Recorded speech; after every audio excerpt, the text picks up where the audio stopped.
Students आज हम case number 5 discuss करेंगे। अल Jihad trust versus federation of Pakistan, constitution of Pakistan 1973 के जो एलएलबी के पार्ट 3 और 4 के स्टूडेंट्स जो इस साल इस बुक को पढ़ रहे हैं, केस नंबर 5 है। इसके अलावा जो बाकी जितने इंपॉर्टेंट केसेस हैं उनके मैं लिंक डिस्क्रिप्शन में दे दूँगा। इस केस को ज़रा डिस्कस करते हैं। सबसे पहले मैं हर वीडियो में कहता हूँ कि केस नंबर भी पता होना चाहिए और उसमें पार्टीज़ जो हैं वो भी पता होनी चाहिए। अब क्वेश्चन करने वाला जो एग्जामिनर है वो किसी भी तरीके से क्वेश्चन कर लेगा, या वो कहेगा PLD 1996 SC 324 इस केस को डिस्कस करो, या वो कहेगा डिस्कस करो Al Jihad trust versus federation of Pakistan. Case number भी पता हो और पार्टीज़ भी पता होनी चाहिए। अब इम्पोर्टेंट पॉइंट्स ये मैं हर अपनी वीडियो में क्यों लिखता हूँ, या मैं इसलिए लिखता हूँ कि जब आप इसको रीड आउट करोगे, एग्ज़ाम के लिए प्रिपेयर करोगे, जब आप पॉइंट सारे याद कर लोगे फिर आप अपनी वर्डिंग में आगे लिख सकते हो, वो प्रॉब्लम नहीं है। सिर्फ इस बात का ख्याल रखना है जिसमें आर्टिकल्स डालने हैं, डेट डालने हैं, और जो फैसला जो हुआ था वो एक्यूरेट होना चाहिए। बाकी लिख आप अपनी वर्डिंग में सकते हो, ठीक है। अब ये सारे पॉइंट्स पहले गो थ्रू करने हैं, उसके बाद इन सबको बारी बारी एक्सप्लेन करना है। अब सबसे पहले इंट्रोडक्शन वही जो इंट्रोडक्शन बाकी वीडियोस में भी चला आ रहा है कि जुडिशरी बड़ा इंपॉर्टेंट रोल प्ले करती है for interpretation of statutes and laws. It develop by giving judgement will become precedent में भी recorded in source of law in Pakistan टू के जब सुपीरियर कोर्ट्स कोई जजमेंट देती हैं वो प्रेसिडेंट बन जाती हैं। और there has been a lot of important cases leading of Pakistan. Al Jihad trust versus federation of Pakistan is one of them. अब साथ ही एक्स्ट्रा ये अगर ऐड करना चाहते हैं अच्छी बात है, नहीं ऊपर तक भी नो प्रॉब्लम, वो भी ठीक है, वो पैराग्राफ भी वो इंट्रोडक्शन ठीक है कि ये इस केस में सुप्रीम कोर्ट ने सेटल किया the rules regarding appointment of the जजेस के और ब्लॉक किया था interference of executive in the judiciary में, ठीक है। Bench of supreme court. अब बेंच ऑफ सुप्रीम कोर्ट 5 जजेस पे इंक्लूड था chief justice Sajjad Ali Shah, justice Ajmal Mian और बाकी जजेस में, ठीक है। लेकिन आप अगर भूल जाते हो एग्जाम में सारे जजेस के नाम, लेकिन चीफ जस्टिस का नाम आपने नहीं भूलना, ठीक है। अब उसको खाली तो ना छोड़ के आ सकते कि अगर नाम भूल गए टेंशन ले ली कि नाम भूल गए, लेकिन उसके अलावा भी क्वेश्चन अटैम्प्ट करने का एक स्मार्ट वे होता है। आप यूँ लिख सकते हो कि bench of supreme court consist of 5 जजेस। चीफ जस्टिस ये थे सजाद अली शाह, जस्टिस अजमल मैन और जो रिमेनिंग रह जाएंगे 3 अदर जजेस। तो इस तरीके से इसको कंप्लीट करके आना है, कोई भी चीज़ एग्जाम में छोड़ के नहीं आनी। अब background of the case. Background में ये था कि लाहौर हाई कोर्ट में एक वैकेंसी खाली थी जज की। तो चीफ जस्टिस ने कंसल्ट किया नेम विद प्रेसिडेंट में to fill such vacancy, but president rejected the name. फिर प्रेसिडेंट ने अपॉइंट किया another person of his choice for such vacancy. Of facts of the case. उसी तरह फैक्ट्स ऑफ केस में जब आप हेडिंग में सब हेडिंग बनाएंगे तो वो बड़ा इजी हो जाता है लिखना। इसमें parties in the case, jurisdiction of the case, writ in a supreme court और इश्यूज ऑफ द रिट। अब पार्टीज कौन सी? 2 पार्टीज थी, अल जहार ट्रस्ट एपिलेंट पटिशनर और फेडरेशन ऑफ पाकिस्तान रिस्पोंडेंट थे। अब jurisdiction of the case file हुआ सुप्रीम कोर्ट में और रिट इन सुप्रीम कोर्ट। ये एक प्रैक्टिसिंग लॉयर थे who headed Al Jahar Trust filed a writ petition to the Supreme Court of Pakistan under Article 184(3) of 1973 Constitution। अब इस article के मुताबिक फंडामेंटल राइट्स के जितने भी वो केसेस होते हैं वो फाइल होते हैं सीधा सुप्रीम कोर्ट में, ठीक है।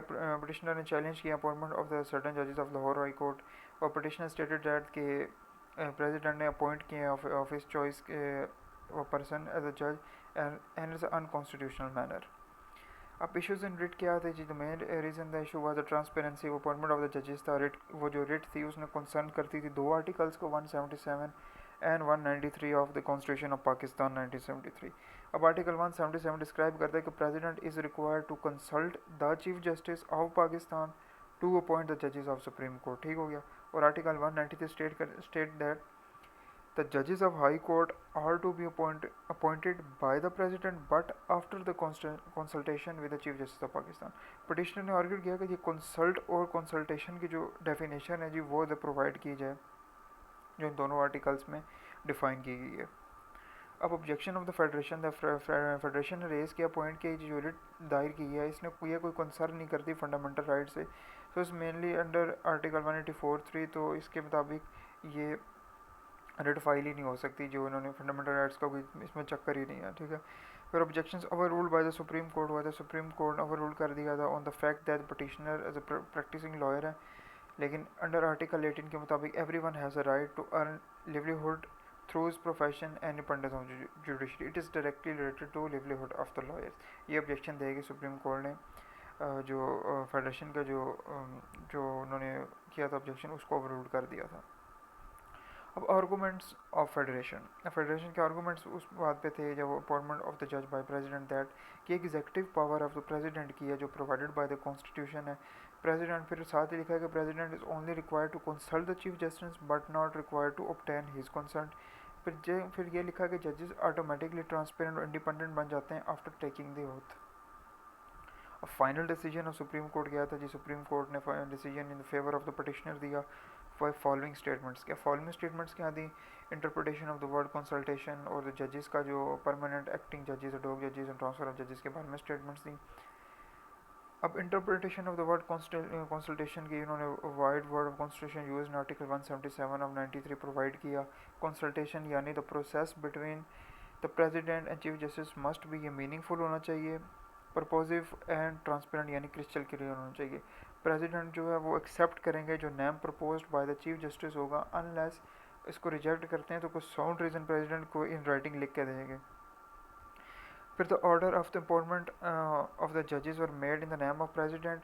ठीक है, जो ऑर्डर ऑफ अपॉइंटमेंट ऑफ जजेस were made in the name of president है, but it does not mean that it could exercise this power in random manner.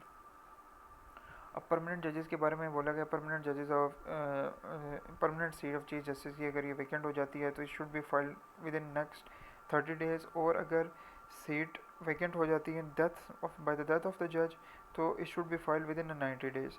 फिर एक्टिंग जजेस के बारे में बोला गया, एक्टिंग जजेस of the supreme court high court shall not be participate in appointment of जजेस मेकिंग पॉलिसीज, और जो जज of supreme court can not be appointed at the active chief justice of the high court. फिर ad hoc जज के बारे में बताया गया कि यानी एडहॉक जजेस कौन होते हैं? टेम्परेरी जजेस, सब्सिट्यूट जजेस यानी सीनियर जजेस of high court who are eligible to become the supreme court जजेस, वो अपॉइंट हो सकते हैं सुप्रीम कोर्ट के एडहॉक जजेस।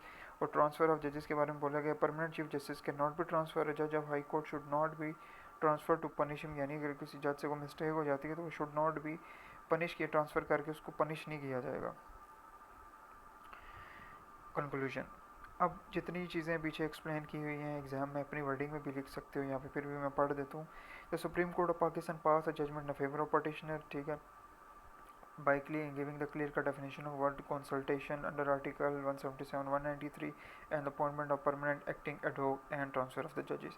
ठीक है, तो इस तरीके से 20 नंबर का क्वेश्चन है आपने एग्जाम में अटैम्प्ट करना। ओके, मेरी स्लाइड्स एंड नोट्स होते हैं, जो शॉर्ट वीडियो होती है उसको जैसा आप ये देखा करो मैं पेपर पे किस तरीके से मैं लिखता हूँ, बाकी याद आप लोगों ने स्लाइड से करना है। ठीक है, इसके बाद में जितने भी इंपॉर्टेंट केसेस हैं वो सारे प्रोवाइड करके फिर एक इम्पोर्टेंट वीडियो में डाल के केस लॉ पे जितने भी ये केस लॉ के नोट्स हैं ये सारे यही स्लाइड्स में अरेंज करके वो नोट्स में फॉर्म में भी दे दूंगा, लेकिन मेरे स्लाइड से मेरे नोट्स होते हैं तो यहाँ से भी प्रिपेयर करो। ओके, लाइक कर दो, शेयर कर दो पार्ट 3 पार्ट 4 के स्टूडेंट के साथ। Okay, good luck students.